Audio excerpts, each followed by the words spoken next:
देव radio jockey था। शहर में अकेला रहता था। रात 12 बजे अपना शो खत्म करके खाना खाने निकलता, पर आज गाड़ी सर्विसिंग के लिए दे रखी थी, तो ऐप से टैक्सी बुक की और अपनी लोकेशन बताकर बिल्डिंग से नीचे उतरा। ड्राइवर आया और मुस्कुराते हुए उसने दरवाजा खोला तो देव ने बताया कि उसे पास के ढाबे पर खाना खाने जाना है। देव के बोलते ही ड्राइवर के चेहरे पर एक बड़ी सी मुस्कान थी। देव ने उससे पूछा, क्या हुआ पाजी, इतना मुस्कुरा क्यों रहे हो? देव के सवाल पर ड्राइवर ने कहा, नहीं सर जी, कुछ नहीं। आपकी आवाज जैसी रेडियो पे लगती है, बिल्कुल वैसी ही सामने भी लगती है। देव ने हंसते हुए कहा, अच्छा, तो मतलब कि आप पहचान गए मुझे। ड्राइवर ने ढाबे पर उतारकर ट्रिप ओवर नहीं की, इंतजार किया और देव को घर छोड़कर ही ट्रिप खत्म की। अगली रात देव ने अपने शो पर एक सवाल पूछा, जिसका जवाब देने के लिए कईयों ने फोन किया। कई जवाब मिले। एक ही प्राइस था शो पर, जो देव ने अनाउंस किया, और बाहर एक चाय पीने जा रहा था। जब उसके स्टूडियो में फोन की लाइट ब्लिंक करता देख उसने फोन उठाया तो उधर से एक आवाज ने कहा, सर मैं सुरेंद्र बोल रहा हूँ सर। कल आपको कैब से ढाबे ले गया था ना रात को, याद है? आपने मुझे प्राइस क्यों नहीं दिया सर? मेरा आंसर तो सही था, मैंने तो कुछ भी गलत नहीं बोला। सर मैं पढ़ा लिखा हूँ सर, कैब ड्राइवर हूं ना। दैट डज नॉट मीन कि आप मेरे साथ ऐसा करेंगे सर। कल ही मैं आपको ढाबे ले गया था और आपने मुझे प्राइस नहीं दिया। देव ने ध्यान से उसकी पूरी बात सुनी और कहा, देखिए सर, प्राइस एक ही है ना, तो वो किसी एक को ही दे सकता हूं मैं। आप दोबारा कॉन्टेस्ट खेलिएगा तो आप जीत भी सकते हो। और इतना कह के बिना उसकी बात सुने ही देव ने फोन काट दिया। फोन काट के देव वापस अपने शो में मशरूफ था, जब सिक्योरिटी गार्ड ने आके बताया कि कोई उससे मिलने आया था। देव ने पूछा कौन है, तो सिक्योरिटी ने बताया कि कोई सुरेंद्र है जो मिलने आया था। वो समझ गया कि ये वही ड्राइवर है। रिसेप्शन पर पहुंचा तो कल का मुस्कुराता हुआ ड्राइवर का चेहरा बड़े गुस्से में था इस वक्त, और देव को देखते ही जरा चिढ़कर बोला, क्या हुआ सर? नहीं, क्या प्रॉब्लम क्या है? मुझे तो प्राइस आपने नहीं दिया, ऊपर से मेरी बात भी नहीं सुनी, बिना बात सुने फोन काट दिया आपने। शो के बीच में ऐसे बेफिजूल का नाटक बर्दाश्त कर पाना देव जैसे किसी के लिए भी मुश्किल ही था। गुस्से में बुरी तरह झिड़क के सुरेंद्र को वहां से जाने को बोल दिया। सुरेंद्र कुछ नहीं बोला, बस पलों तक गुस्से में देव को ऐसे घूरता रहा जैसे देव ने गद्दारी कर दी हो उससे। एक लंबी गहरी सांस लेते हुए उसने कहा, सर मैं सिर्फ आपके लिए रोज इतना घूम के वापस आता हूँ कि कहीं आपको टैक्सी की जरूरत पड़े तो मैं ही हूँ, लेकिन आपने ऐसा किया मेरे साथ? हाँ? देख लूंगा आपको।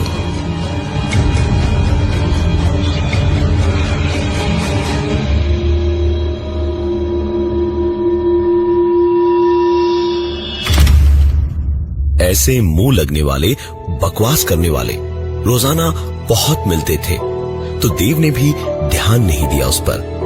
ड्राइवर चला गया तो देव ने भी अपना शो खत्म किया, और आज तो गाड़ी भी थी, तो कैब का झंझट नहीं था। आराम से वो ढाबे तक गया, खाना खाया और घर लौट रहा था, जब रेडियो पर उसने अपनी ही आवाज सुनी। ये गाना जो आपने सुना वो मेरा फेवरेट है, और आज मैं रात भर सुबह तक आपके साथ में बैठूंगा।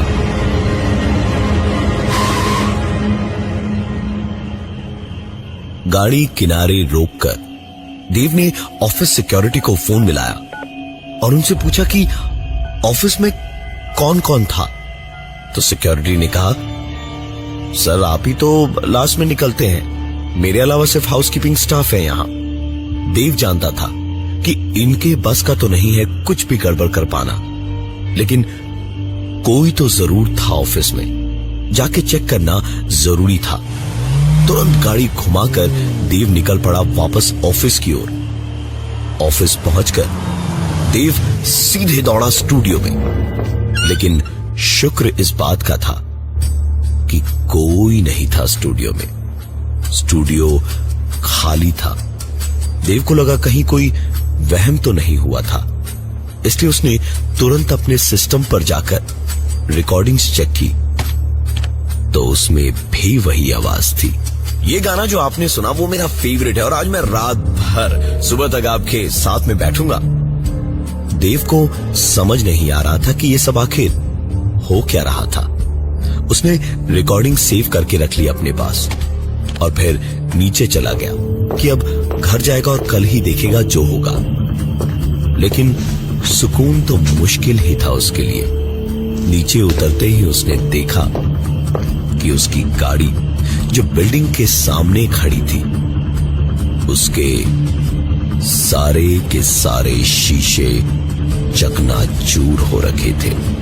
गाड़ी पर आगे पीछे कुछ डेंट थे और देख के ही समझ आ रहा था कि किसी ने बड़ी तबीयत से बेसबॉल बैट जैसी किसी चीज से अपने जन्मों का गुस्सा देव की गाड़ी पर उतारा था। देव ने इधर उधर देखा। जब कोई नहीं दिखा तो वो समझ गया ये हो न हो वही ड्राइवर था जिसने ऐसा किया है। उसने अपनी गाड़ी स्टार्ट की और निकल पड़ा पास के पुलिस स्टेशन की ओर। रास्ते में जाते जाते ही अचानक एक कार स्पीड से ओवरटेक करके आगे निकली और देव के सारे डर सच हो गए, क्योंकि ये वही ड्राइवर था, वही कार थी और उसने मुस्कुराते हुए देव की कार को एक टक्कर मारी। देव का स्टीयरिंग जाम हो गया। वो चाहकर भी गाड़ी संभाल नहीं पा रहा था। देव किसी तरह अपनी गाड़ी संभालता उतनी देर में ही देव की गाड़ी को एक और टक्कर लगी। देव संभाल पाता इससे पहले ही उसकी कार को लगातार 2-3 टक्करें और मारी और देव की गाड़ी पुलिस स्टेशन के पास में ही फुटपाथ पर जाकर एक खंभे से टकरा गई। कार में एयरबैग्स होने की वजह से देव बच गया। कुछ चोटें आई थी उसे और उसका मोबाइल फोन बुरी तरह से चकनाचूर हो गया था। देव वहां से सीधा किसी तरह सड़क पार करके थोड़ी दूरी पर पुलिस स्टेशन पहुंचा और रिपोर्ट लिखवाई।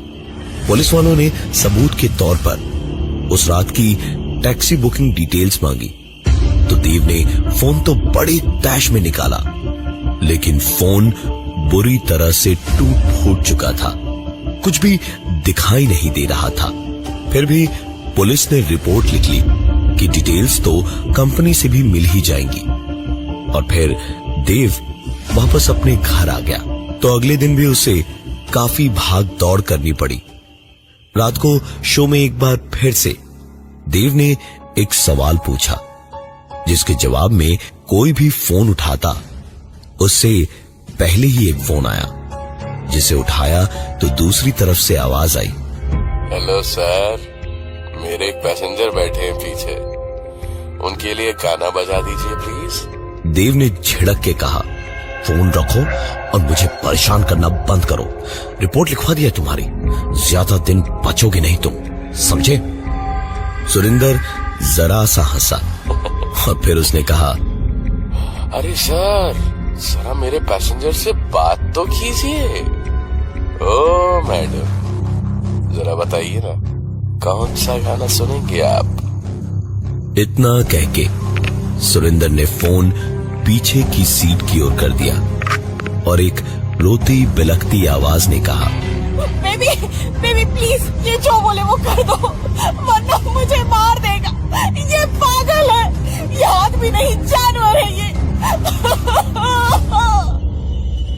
देव की बोलती बंद हो चुकी थी। उसने पूछा कौन सा गाना सुनना था सुरेंद्र को।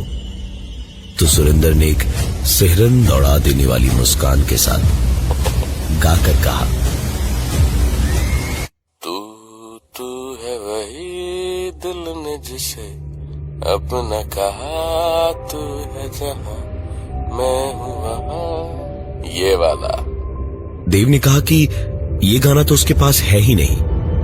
तो इस पर सुरेंद्र ने कहा, अगले 4 मिनट में ये गाना सुनाई देना चाहिए मुझे।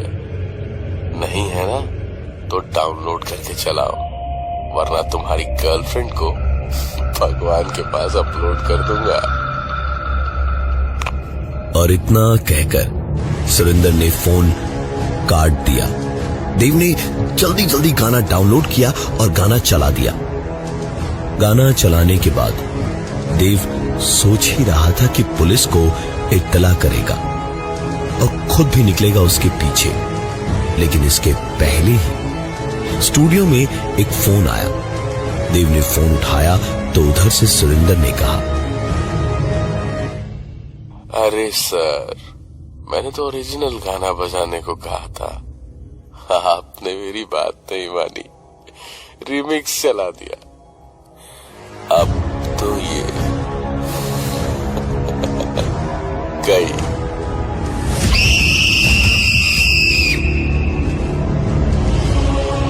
एक चीख सुनाई दी और फोन कट गया। देव की दुनिया पूरी तरह से उजड़ चुकी थी।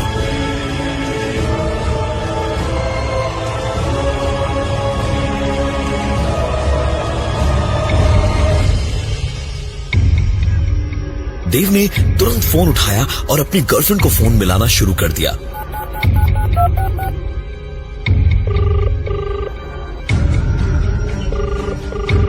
और नींद में फोन उठाकर उसकी गर्लफ्रेंड ने कहा,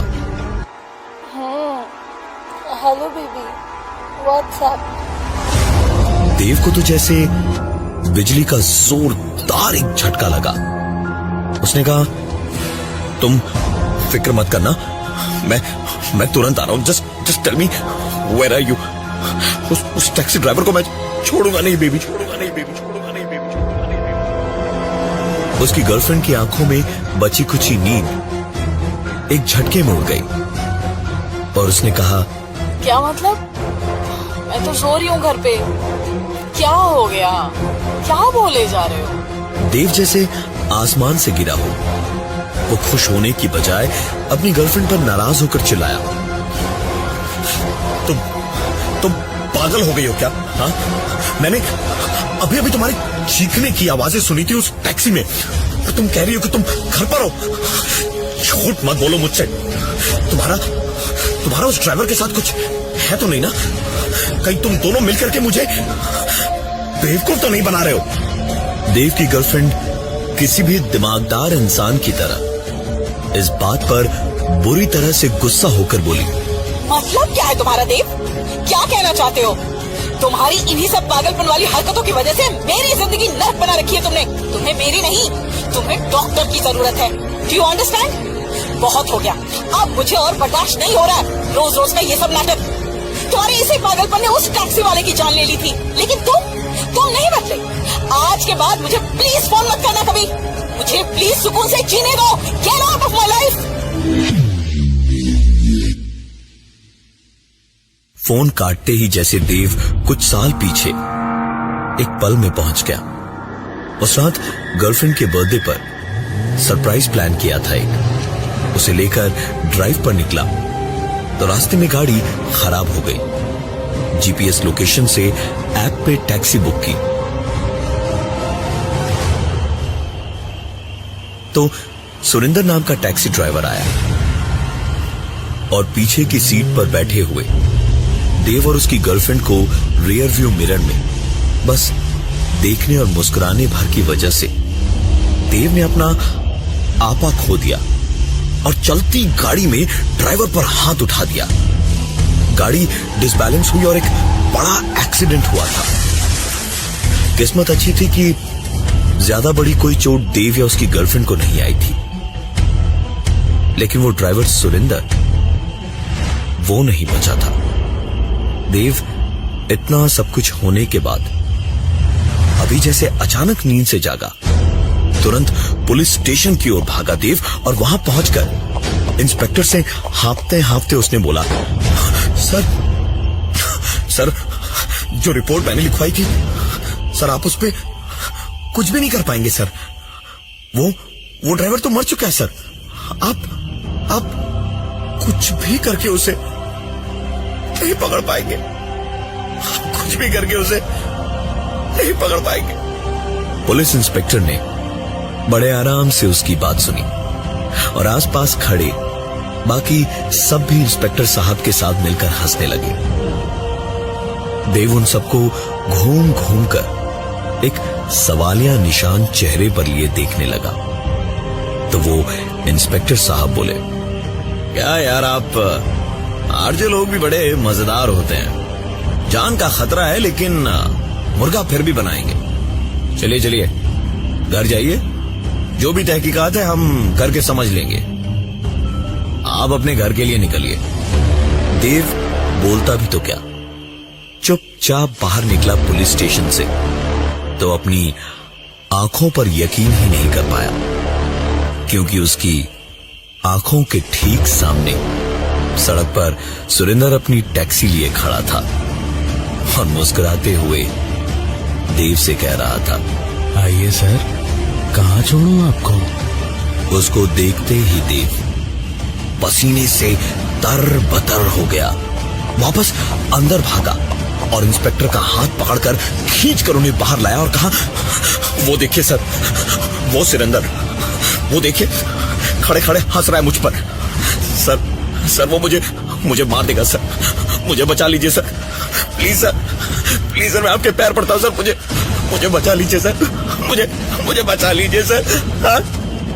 देव का ये हाल देखकर इंस्पेक्टर ने उसे होश में लाने के लिए खींचकर एक थप्पड़ मारा और थप्पड़ पड़ते ही देव के तेवर ही बदल गए। उसने कहा, आपने मुझे थप्पड़ मारा?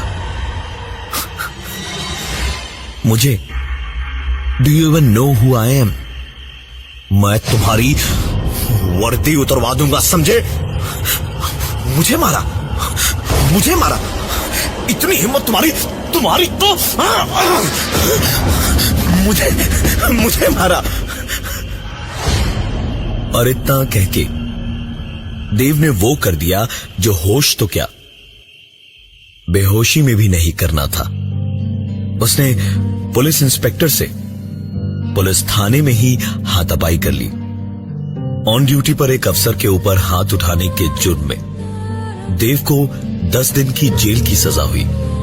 10 दिन की सजा काटने के बाद देव की वो हालत हुई कि आज वो पागल खाने में है। उसे वहां भी सुरेंद्र अक्सर नजर आता है, जिसे देखते ही उसका पागलपन और बढ़ जाता है।